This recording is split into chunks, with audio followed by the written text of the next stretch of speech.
Abra, por favor, sua Bíblia no Salmo de número 24. Salmo 24, Salmo de Davi.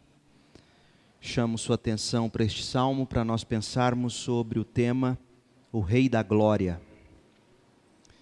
O Rei da Glória, Salmo 24, Salmo de Davi. A terra e tudo que nela há são do Senhor. O mundo e todos os seus habitantes lhe pertencem. Pois sobre os mares ele edificou os alicerces da terra e sobre as profundezas do oceano a estabeleceu. Quem pode subir o monte do Senhor? Quem pode permanecer em seu santo lugar? Somente os que têm as mãos puras e o coração limpo, que não se entregam aos ídolos e não juram em falso. Eles receberão a bênção do Senhor e a justiça do Deus de sua salvação. São esses os que te buscam e te adoram em tua presença, ó Deus de Jacó. Abram-se portões da cidade, abram-se antigos portais para que entre o Rei da Glória. Quem é o Rei da Glória? O Senhor forte e poderoso, o Senhor invencível nas batalhas. Abram-se portões da cidade, abram-se antigos portais, para que entre o Rei da Glória. Quem é o Rei da Glória? O Senhor dos exércitos. Ele é o Rei da Glória. Amém. Você já viveu na expectativa de alguma coisa boa que se realizou na sua vida? Ou seja, você já esperou por algo, já esperou por alguém que finalmente chegou. A sensação de quem vive na expectativa e de ver sua expectativa se cumprir é uma sensação inigualável. Por exemplo, os pais ficam na expectativa quando vai chegando o final da gestação, até que nasce aquele bebê sadio, lindo, todo engraçadinho. As crianças ficam na expectativa do que elas vão ganhar no Natal. E aí chega o dia de Natal e elas ganham os presentes desejados. Jovens ficam na expectativa da aprovação no vestibular. E aí entram para a universidade. Chega o momento do mercado de trabalho e finalmente conseguem aquele tão sonhado emprego. Enfim, todos nós já devemos ter saboreado a expectativa pelo acontecimento de alguma coisa boa, pela realização de um grande sonho, pela chegada de alguém tão desejado ou pela apresentação a uma pessoa tão especial. Isso é muito bom. O que é expectativa? Aurélio, no seu dicionário, ele diz que expectativa é esperança fundada em supostos direitos, probabilidades ou promessas. Expectativa é esperança fundada em supostos direitos, probabilidades ou promessas.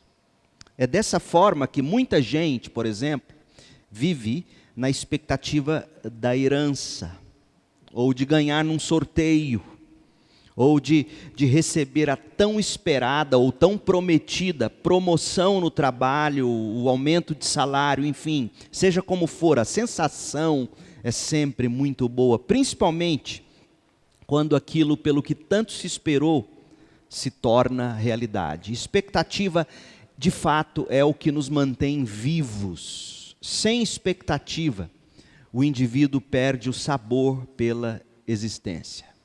Isso é fato. Por outro lado, quem é que nunca se abateu ao ver suas expectativas serem frustradas? E os exemplos que nós poderíamos dar são quase infinitos. Por exemplo, a reprovação num concurso, um cônjuge que te abandona, a morte de alguém querido, a escolha errada do curso ou da carreira, a demissão no trabalho, a decepção com alguém.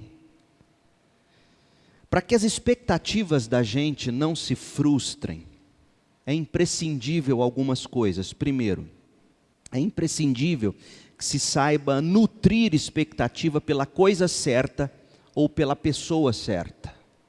E não somente isso, é imprescindível também ter a medida certa, a dose certa de expectativa. Por quê? Porque mesmo aquelas pessoas que nós mais amamos, pai e mãe, por exemplo, podem frustrar nossas expectativas se tivermos uma expectativa sobre eles muito além do que devemos esperar de pai e mãe. Pais e mães podem frustrar expectativas dos filhos.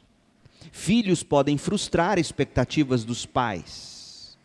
A carreira pode frustrar nossas expectativas em determinadas situações.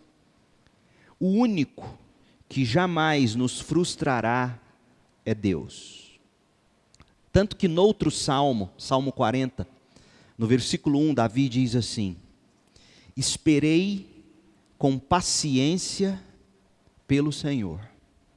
A expectativa de Davi era Deus. A expectativa de Davi era o livramento de Deus.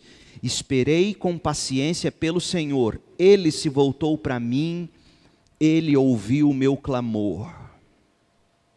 Até porque, gente, pai e mãe poderiam frustrar o rei de Israel, mas o Senhor Deus jamais. Olha o que Davi diz no Salmo 27, no versículo 10. Esse versículo sempre me impressionou. Ele diz assim: mesmo que meu pai e minha mãe me abandonem, o Senhor me acolherá.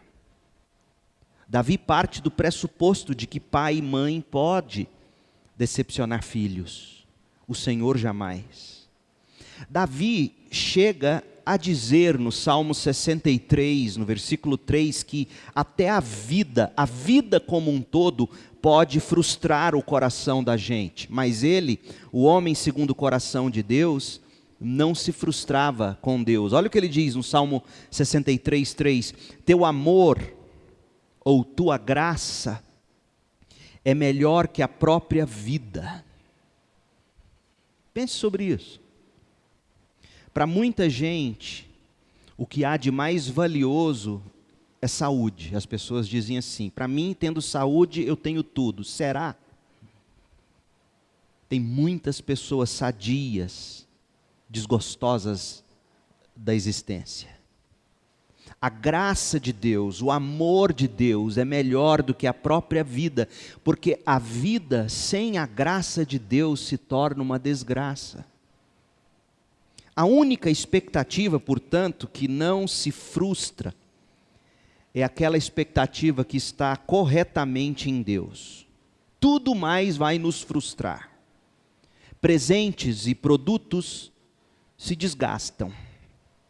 Relacionamentos perdem o encanto. Beleza, saúde se acabam. Os recursos chegam ao fim e não conseguem bancar tudo o que o coração da gente sempre deseja. Todos os recursos que a gente pode vir a adquirir na vida jamais serão capazes de bancar a nossa vida e, portanto, a gente sempre vai se sentir aquém. Pessoas nos ferem, pessoas morrem. Enfim, a própria vida pode chegar a momentos de completo desencanto. Então a pergunta é: no que nós devemos ter expectativa? Na carreira? Num relacionamento? No trabalho?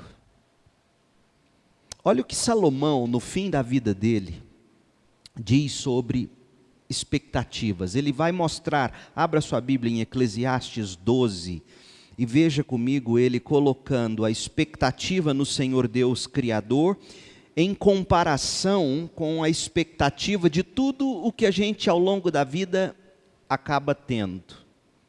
Ele pega todas aquelas coisas que ao longo da existência a gente acaba colocando toda a expectativa da gente nelas e compara essas coisas com Deus, dizendo: todas as coisas nas quais nós colocamos as nossas expectativas, elas chegam a um fim. o Senhor não. Olha o que ele diz, Eclesiastes 12, a partir do verso 1 até o versículo 7. Ele diz assim: não se esqueça de seu Criador nos dias de sua juventude. Por que ele diz isso? Porque é muito fácil na juventude a gente ter expectativa pela longa vida que a gente julga ter pela frente. Jovem não pensa no fim. Jovem raramente pensa na morte. Lembra-te do teu Criador nos dias de sua juventude. Coloque sua expectativa em Deus e não na juventude. Honre-o enquanto você é jovem. E aí ele vai dizer: antes que venham os tempos difíceis e cheguem os anos em que você dirá: não tenho mais prazer em viver.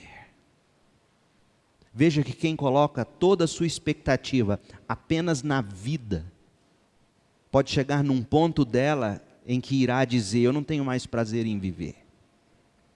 Lembre-se do seu Criador antes que o sol, a lua e as estrelas percam o brilho aos seus olhos e as nuvens voltem a cobrir o céu depois da chuva. Sabe aquele tempo só de tempestades? Chove, chove, chove, você pensa, agora vem o sol vai aparecer, o céu vai se abrir, e vem Salomão e diz: não, é tempestade atrás de tempestade. Lembra-te de Deus enquanto há tempo, porque virão dias em que serão apenas tempestades. Lembre-se dele antes que suas pernas comecem a tremer e antes que seus ombros se encurvem. Lembre-se dele antes que os poucos dentes que lhe restam já não possam mastigar e antes que seus olhos deixem de ver com clareza. Veja que ele está falando de nós irmos perdendo o vigor físico.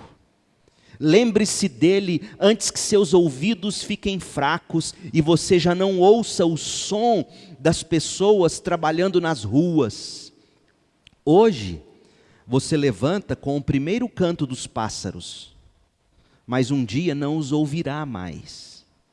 Lembre-se dele antes que você tenha medo de cair e se preocupe com os perigos nas ruas, antes que seus cabelos fiquem brancos como a amendoeira em flor e você se arraste como um gafanhoto prestes a morrer, e antes que você perca o desejo.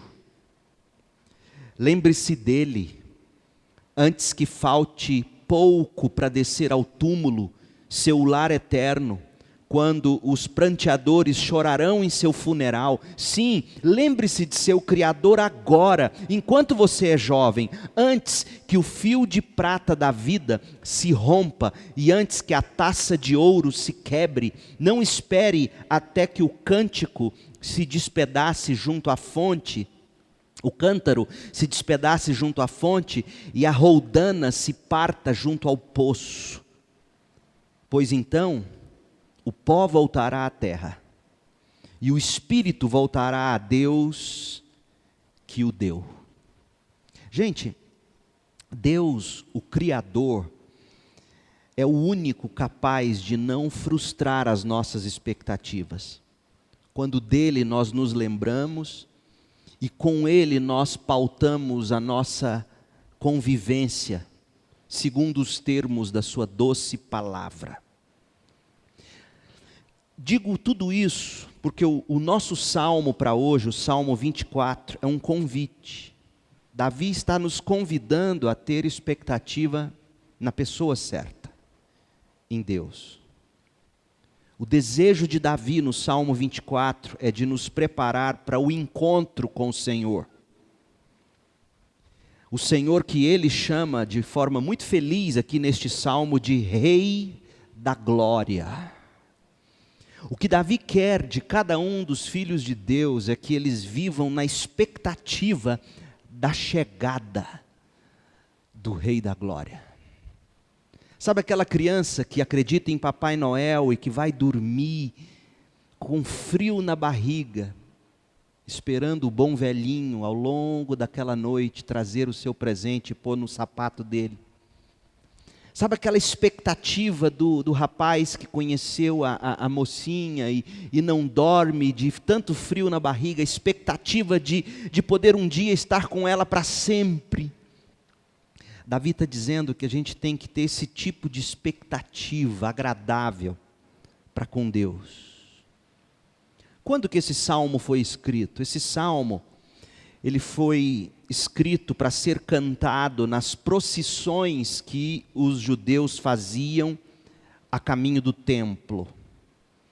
O salmo foi composto para celebrar o retorno da Arca da Aliança, a entronização da Arca da Aliança em Jerusalém. Você pode ler sobre esse relato, 2 Samuel 6, 1 Crônicas capítulo 15, até o capítulo 16, verso 3.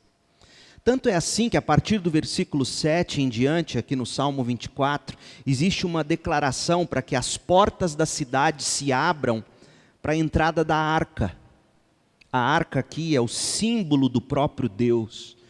A arca é o símbolo do Rei da Glória. E olha que dado interessante, quando o templo foi construído em Jerusalém, vários salmos eram cantados como parte da liturgia ou da ordem de culto diária. Por exemplo, na segunda-feira, eles cantavam o Salmo 48. Faz esse teste depois. Durante a semana, tenta fazer essas leituras diárias. Na segunda-feira, eles liam o 48. Na terça-feira, eles liam o Salmo 82. Na quarta-feira, eles liam o Salmo 94. Na quinta-feira, o Salmo 81. Na sexta-feira, o Salmo 93. No sábado, o Salmo 92. E no primeiro dia da semana, que é o domingo, eles cantavam o Salmo 24. Esse que é o nosso salmo. Assim, esse salmo que a gente tem para hoje, imagine, esse salmo estava sendo cantado no templo de Jerusalém, aquele construído por Herodes, no domingo da entrada triunfal de Jesus em Jerusalém. Pense sobre isso. Enquanto todos cantavam no templo de Herodes, no templo de Jerusalém, no domingo que hoje ficou conhecido como Domingo de Ramos, aquele domingo que antecede a semana da paixão de Cristo, onde ele é crucificado na sexta e ressuscita no domingo. Então, esse domingo que antecedeu a semana da paixão de Jesus, é o domingo em que Jesus entra de forma triunfal em Jerusalém, e enquanto lá ele entrava, olha só o que se cantava no templo. Leia de novo comigo, Salmo 24, versículo 7. Abram-se portões da cidade, abram-se antigos portais, para que entre o Rei da Glória. E isso é repetido de novo, no verso 9. Abram-se portões da cidade, abram-se antigos portais, para que entre o Rei da Glória. Quem é o Rei da Glória? A pergunta é feita. O Senhor dos Exércitos, Ele é o Rei da Glória. E no verso 8, quem é o Rei da Glória? O Senhor forte e poderoso, o Senhor incrível nas batalhas. Então Jesus aqui, montado num jumentinho, entrando de forma triunfal em Jerusalém, e lá no templo, sem se darem conta, eles cantavam esse salmo messiânico. O salmo, gente, ele começa declarando que a terra, o mundo todo é do Senhor. E termina dizendo que o Senhor, esse que criou todas as coisas, ele está entronizado ou será entronizado em Jerusalém.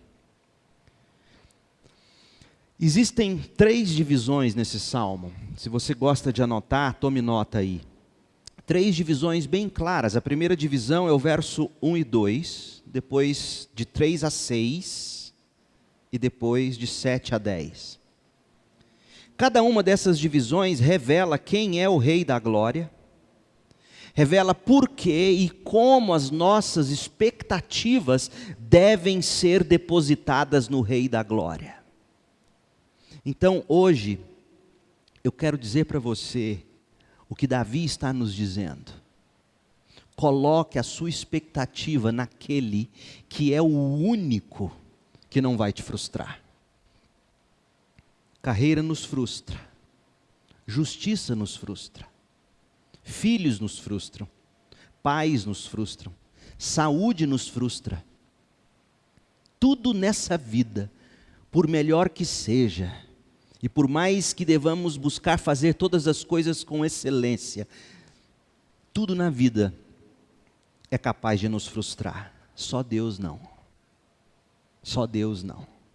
Quem é esse Rei da Glória que jamais nos frustra? É isso que Davi vai nos mostrar. Em primeiro lugar, o Rei da Glória é o Criador de todas as coisas.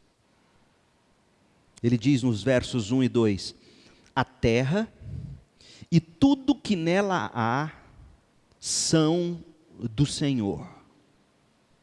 Não tem nada neste universo que não pertença a Deus. Para as mulheres eu diria, até a barata pertence ao Senhor.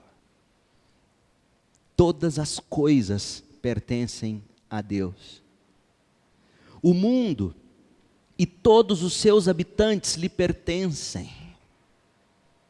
Todo ser criado, todo ser humano pertence a Deus. E por que motivo tudo isso pertence a Deus? Davi vai dizer no verso 2, pois sobre os mares Deus edificou os alicerces da terra. E aí você pode ficar pensando, como que Deus construiria a terra sobre o mar? Isso aqui é uma alusão ao que Pedro diz lá em 2 de Pedro 3, verso 5, quando Pedro diz que Deus fez surgir a terra seca em meio às águas. Em meio ao caos das águas turbulências, Deus estabeleceu os alicerces da terra. E sobre as profundezas do oceano, Ele a estabeleceu. Então, Yahvé, o Senhor, é o Criador, porque Ele edificou a terra. No verso 2, o verbo edificar. Ele também é o sustentador, porque Ele estabeleceu tudo, inclusive a cidade aonde a arca vai para ser entronizada. Então, Davi quer que a gente coloque a expectativa no Rei da Glória. E a primeira coisa que ele nos diz, sabe quem é esse Rei da Glória? Não é apenas aquele que senta no trono, é aquele que fez todas as coisas. A arca, como eu já disse, era um símbolo de Deus, da presença gloriosa de Deus. E conforme Hebreus 9, versículo 4 diz, você se recorda o que existia dentro da arca da aliança, que estava sendo trazida para Jerusalém, como símbolo da presença de Deus, que seria entronizado em Jerusalém? A arca continha as tábuas da lei, que é a palavra de Deus. A arca continha a vara de Arão, que simboliza o Deus que conduz e direciona o seu povo. E também tinha o vaso de ouro contendo o maná, que mostra como Deus preserva todas as coisas. Então, o que a gente enxerga aqui é que esse Deus simbolizado aqui nessa arca, e esse Deus que precisaria ser entronizado em Israel, além de Criador, Ele é o mantenedor de todas as coisas. Ele fala, Ele conduz, Ele revela suas palavras, Ele preserva todas as coisas. Esse é o Deus adorado aqui no Salmo. Qual é a lição? Nesse Deus devem estar todas as nossas expectativas, porque Ele é quem cria, Ele é quem mantém, Ele é quem fala, Ele é quem conduz, Ele é quem preserva a vida, Ele é quem preserva todas as coisas. O Rei da Glória é o Criador de tudo. Mas em segundo lugar, os versos 3 a 6, o Rei da Glória é o Santíssimo sobre tudo. Porque tendo falado que esse Deus foi quem criou e quem sustenta todas as coisas, Davi diz assim, agora no verso 3, quem pode subir o monte do Senhor? Quem pode permanecer em seu santo lugar? E aqui ele vai resumir tudo o que ele já tratou, Davi, no Salmo de número 11, que a gente já estudou. Somente os que têm as mãos puras e o coração limpo, quem não se entregam aos ídolos e não juram em falso, eles receberão a bênção do Senhor e a justiça do Deus de sua salvação. São esses os que te buscam e adoram em tua presença, ó Deus de Jacó. Existem dois verbos aqui, no verso 3, que você precisa destacar. O primeiro é o verbo subir. Quem poderá subir ao monte? O monte representa a presença de Deus. Quem pode chegar à presença de Deus, que é santo? E mais, não é só chegar à presença de Deus, não é só subir à presença de Deus. Quem pode permanecer lá? Essa é a pergunta. Gente, coloque uma coisa na sua cabeça, não existe pergunta mais importante na vida do que essa. Quem pode chegar diante de Deus? E quem pode permanecer lá? A gente se preocupa com tanta coisa na vida, a gente perde o sono por tanta coisa fútil e inútil. Quando o que há de mais importante a ser perguntado é isso: quem pode subir na presença de Deus e quem pode permanecer diante desta presença santa? E aí Davi responde. Ele diz assim, em primeiro lugar, os de mãos puras. Quem tem as mãos puras? Quem não pratica o mal contra o próximo? Quem não defrauda o outro? Quem não tira a vida do outro? Quem não oprime o outro? Quem tem mãos puras? Quem não pratica o pecado? Mas ele fala mais. Ele vai mais fundo, porque a gente só consegue ver as pessoas a partir do que elas fazem com suas mãos. A gente não consegue ver o coração das pessoas. E às vezes muita gente pratica coisas boas com as suas mãos, mas o coração não é limpo. Como ele diz que o coração também tem que ser limpo, mãos puras e coração limpo, ou seja, motivações certas. Pessoas que não apenas mantêm uma fachada de boa vida, de gente ética e honesta, mas gente que no íntimo é ético e honesto. É gente que não flerta com o mal na sua alma. É gente boa não só por fora, mas também por dentro. E como é que a gente geralmente conhece as pessoas como elas são por dentro? Quando a gente gasta tempo com elas. Minha avó dizia que se você quer conhecer alguém, você tem que comer um saco de sal com a pessoa. Por quê? Porque leva tempo para você comer um saco de sal. Você não come um saco de sal numa sentada. Às vezes a gente olha para as pessoas e na primeira impressão a gente vê elas fazendo coisas boas porque elas querem arrancar a admiração dos outros. E como nós não temos tempo bastante para caminhar com elas por um tempo, a gente não conhece de fato o coração delas. E Deus está dizendo, sabe quem é que chega à minha presença e sabe quem é que fica na minha presença? Quem tem uma prática pura e quem tem um coração puro. E mais, ele vai dizer, terceiro lugar, os que não se entregam aos ídolos. Existem outras versões da Bíblia, no inglês, a versão King James no inglês, sabe como é que traduz essa expressão, os que não se entregam aos ídolos? Traduz assim, os que não se entregam, ou os que não entregam a alma à vaidade. A idolatria é uma vaidade. Os ídolos do nosso coração, a cobiça da nossa alma. Davi está dizendo, sabe quem é que fica na presença de Deus? Quem não constrói ídolos. Quem não idolatra prazeres. Quem não idolatra domínios. Quem não idolatra coisas. Quem não idolatra falsos deuses. E ele diz também que não jura em falso, ou não jura por deuses falsos, como diz a NVI. O compromisso dele é com Deus. Agora, gente, essas são as marcas de quem pode entrar na presença de Deus e de quem pode viver na presença de Deus. De novo, gente de coração puro, gente de conduta pura, gente sem cobiça e gente comprometida com Deus. E eu te pergunto, sinceramente, quem consegue isso? Nenhum de nós. Nenhum de nós tem o coração puro bastante. Nenhum de nós tem práticas puras o bastante. Podemos fazer 99 coisas certas. Quando chega na 100ª, a gente quebra a vírgula da lei. A gente peca. Por mais que a gente seja pessoas desapegadas, no fundo a gente tem um tipo de cobiça. Tem gente que não cobiça tanto dinheiro. Tem muito e não gasta.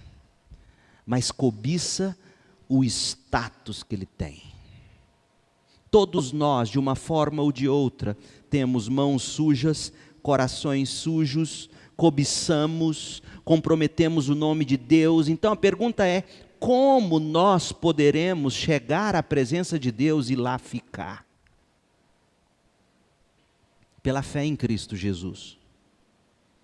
Porque Jesus é o único que viveu sem sujar as mãos. Ele é o único que viveu com um coração que não deu a luz ao pecado. Foi tentado em todas as coisas, mas não pecou. Ele é o único que viveu e fez da comida dele a vontade de Deus. A vontade dele não era em primeiro lugar. A de Deus era em primeiro lugar. O nome de Deus, a glória de Deus foi pelo que Jesus viveu. Então, se nós quisermos a presença de Deus, a gente tem que confessar que a gente não tem mãos puras, a gente não tem coração puro, a gente cobiça, a gente constrói ídolos, a gente não vive para a glória do nome de Deus, mas Jesus fez tudo isso. A gente se arrepende dos pecados, a gente crê no Senhor Jesus Cristo, a gente recebe pela fé a justiça de Deus, somos declarados puros. E aí, como diz o verso 5, do Salmo 24, nós recebemos a bênção do Senhor e a justiça do Deus de sua salvação. São esses o que te buscam e adoram em tua presença, ó Deus de Jacó. Nós poderíamos, quem sabe, talvez, numa próxima ocasião eu faça isso, nós poderíamos pensar no que significa essa expressão, ó Deus de Jacó, nesse contexto. Por que que Davi escolheu chamar Deus de Jacó? E não Deus de Abraão, e não Deus de Isaac? Por que Deus de Jacó? Porque Jacó era um homem que foi eleito pela graça de Deus. Foi a graça de Deus que o tornou justo. Nós podemos pensar mais sobre isso, talvez noutra ocasião, mas que o que fica claro para nós nesse texto, Salmo 24, de 3 a 6, o Senhor Deus é santíssimo. Para chegar na presença dEle, para ficar na presença dEle, só quem tem coração puro, mãos puras, coração sem ídolos, sem cobiça, e que vive para engrandecer a glória de Deus. Agora, gente, nenhum de nós consegue fazer isso na própria força, por mais que a gente tente. Por isso que o hino que a gente canta, Castelo Forte, quando Martinho Lutero compôs o hino, ele diz que a lei é uma espada que mata. Por que que a lei é uma espada que mata? Porque a lei diz, vocês têm que ter mãos limpas. E a gente não consegue ter. A lei diz, vocês têm que ter coração puro. A gente não consegue ter. A lei diz, vocês não farão outros ídolos para vocês. E a gente faz. E entregues à lei, e entregues à nossa força de vontade, por mais que você frequente cultos, por mais que você faça campanhas, novenas, rezas, boas obras, você continuará com o coração sujo, mãos sujas, ídolos no coração. A lei mata, agora o Espírito vivifica. Porque o Espírito pega tudo isso e crava no nosso coração. O Espírito coloca em nós o desejo de querer ser como Jesus. O Espírito nos dá a capacidade de buscar viver pela fé no Filho de Deus. O Espírito nos faz lutar. O Espírito vai nos transformando dia a dia, imagem de Jesus Cristo. Essa é a bênção de Deus sobre os filhos. A capacidade de nos tornarmos puros, limpos e santos. O Senhor, através de Jesus, Ele nos leva à presença de Deus, nos torna justos. O Senhor, pela fé em Jesus, nos mantém na presença dEle, santificando-nos. É graça do começo ao fim, por isso aqui é o Deus de Jacó. É graça do começo ao fim, não depende de nós, depende dEle, e tão somente dEle. Então, o Rei da Glória é santíssimo sobre tudo e sobre todos, e Cristo é o nosso único acesso.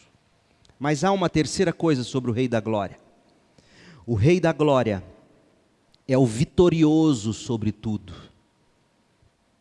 Abram-se portões da cidade, verso 7. Abram-se antigos portais para que entre o Rei da Glória. Quem é o Rei da Glória? O Senhor forte, poderoso, o Senhor invencível nas batalhas. Abram-se portões da cidade, abram-se antigos portais para que entre o Rei da Glória.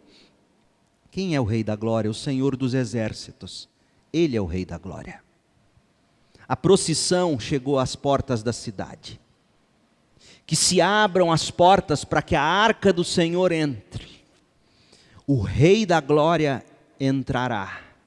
E note aqui nesses versículos quais são os atributos desse Rei da Glória. Quais são as qualidades dele. Ele é forte, ele é poderoso, ele é glorioso.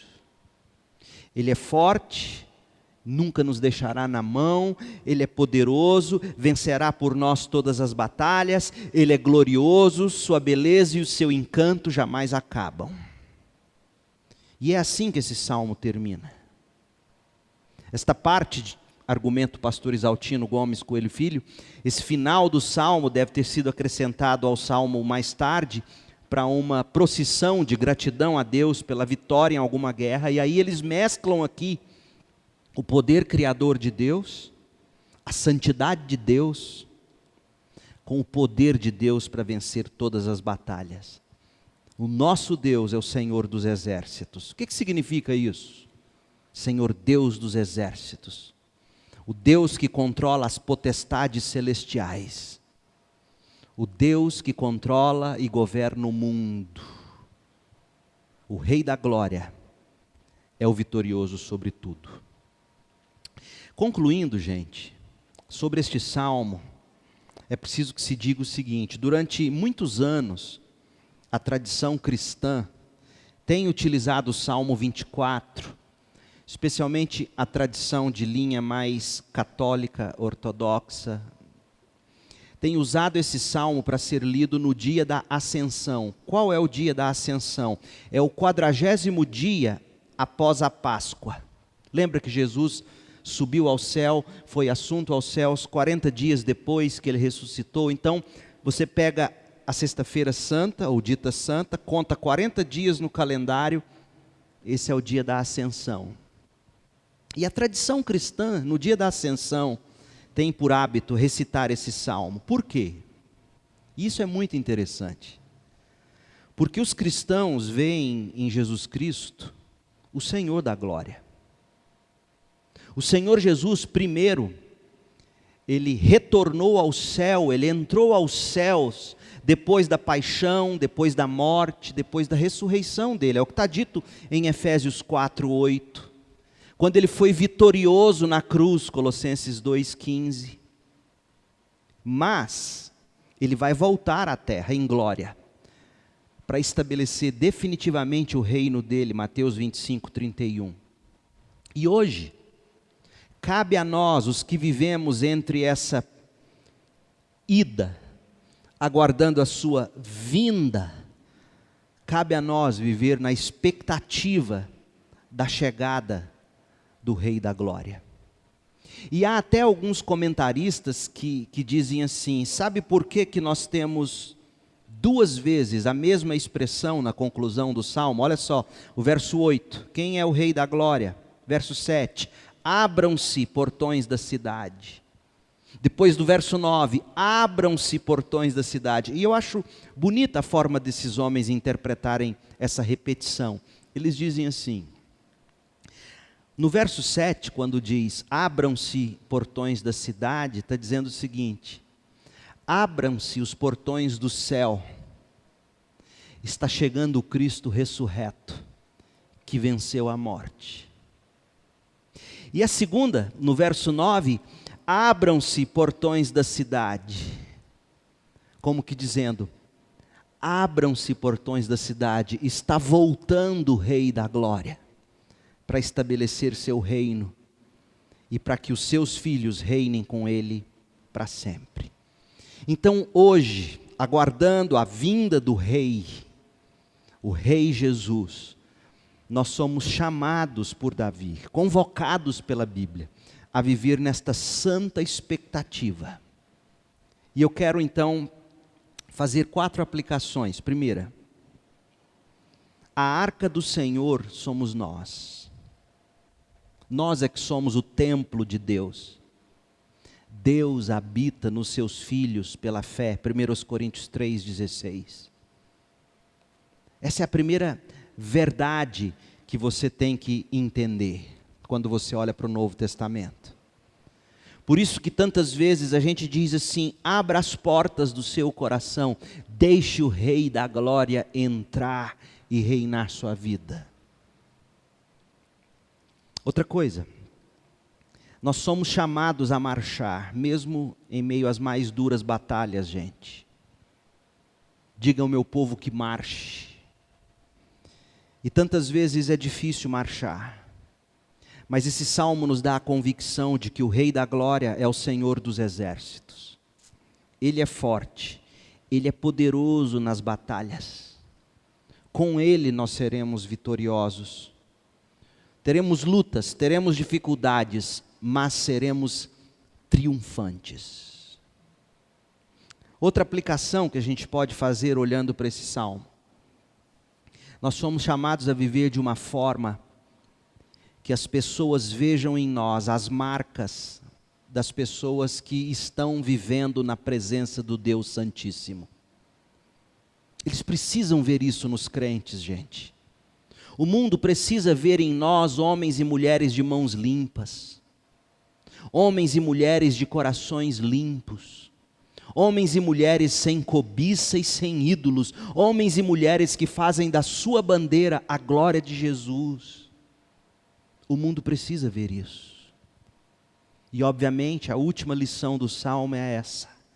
Nós temos que viver aqui, na expectativa da chegada do nosso Rei, que pode chegar a qualquer momento, o Rei da Glória.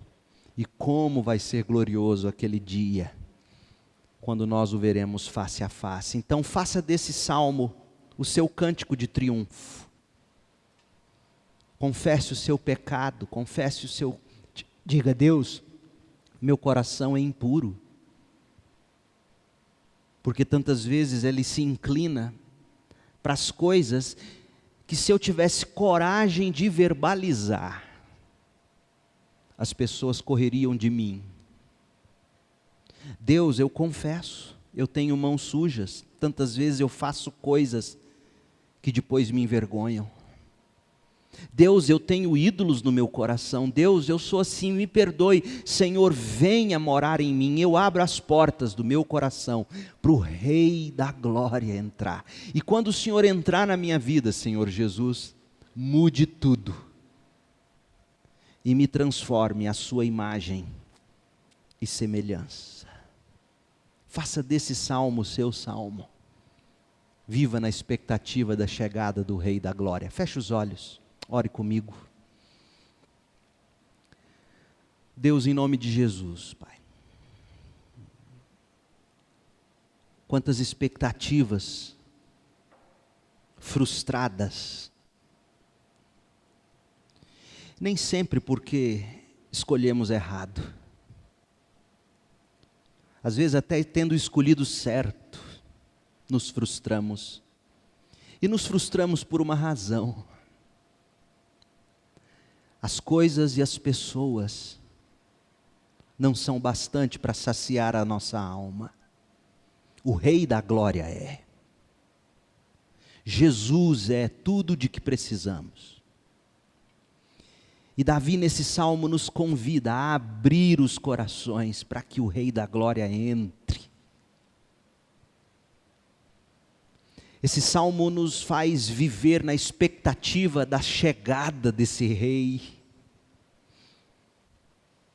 Esse salmo nos chama a demonstrar as marcas de homens e mulheres que estão na presença do Rei, aguardando a consumação do reino. Faça de nós assim, pelo Teu Espírito, homens e mulheres de mãos limpas, corações puros, sem ídolos ou cobiças. Homens e mulheres cuja vaidade é ver a glória de Jesus brilhar em nós. Ó Deus, complete tudo o que aqui ouvimos e juntos estudamos. É no nome de Jesus, o Rei da Glória, que nós oramos agradecidos. Amém.